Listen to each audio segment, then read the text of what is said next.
દાહોદના ઝાલોદમાં પ્રાથમિક શાળાના બાંધકામમાં ભ્રષ્ટાચારના આક્ષેપ થયા। શાળાના બાંધકામમાં કોન્ટ્રાક્ટરની ઘોર બેદરકારી।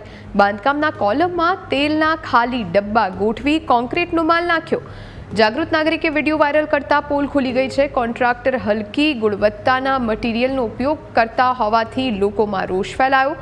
તેલના ડબ્બા મૂકવા અંગે સાઇટ સુપરવાઇઝરનો લૂલો બચાવ। સ્થાનિકોએ કહ્યું, યોગ્ય ગુણવત્તાવાળું કામ ન થાય તો આંદોલન કરીશું। માલસામાન શાળાના પરિસરમાં મૂકતા વિદ્યાર્થીઓને હાલાકી।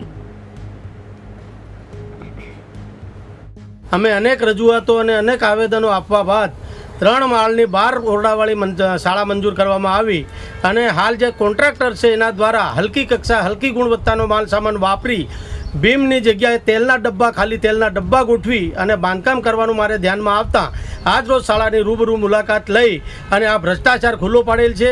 જે નવીન કમ્પાઉન્ડ વોલ મંજૂર થયેલો છે એની જગ્યાએ જૂની દિવાલ પર જ સમારકામ કરી અને એને નવી બનાવી દેવામાં આવી છે અને જે અંદર ઉપર જે છતના સળિયા ગોઠવવામાં આવે છે એને પણ 1 થી 1.5 ફૂટનું અંતર રાખી મસ્ત મોટો ભ્રષ્ટાચાર કરવામાં આવ્યો છે।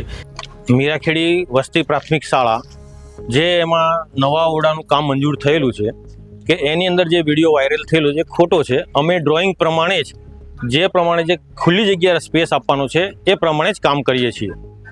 એમાં કોઈ બાંધછોડ કરેલું નથી કામની અંદર।